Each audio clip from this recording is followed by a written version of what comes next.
کیا واقعی اسلام میں شوہر بیوی کا ایک دوسرے کی شرمگاہ دیکھنا منع ہے، یا یہ صرف لوگوں میں پھیلی ہوئی غلط فہمی ہے؟ آئیے قرآن و حدیث کی روشنی میں مختصر اور صاف جواب جانتے ہیں۔ اللہ تعالیٰ فرماتے ہیں، نساؤکم حرث لکم فأتوا حرثکم انا شئتم۔ ترجمہ: تمہاری بیویاں تمہاری کھیتی ہیں، بس اپنی کھیتی میں جس طرح چاہو آؤ۔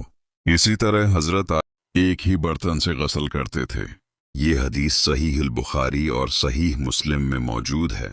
اسی لیے جمہور علماء کے نزدیک میاں بیوی کا ایک دوسرے کی شرمگاہ دیکھنا جائز ہے، کیونکہ اس کی حرمت پر کوئی صحیح حدیث موجود نہیں۔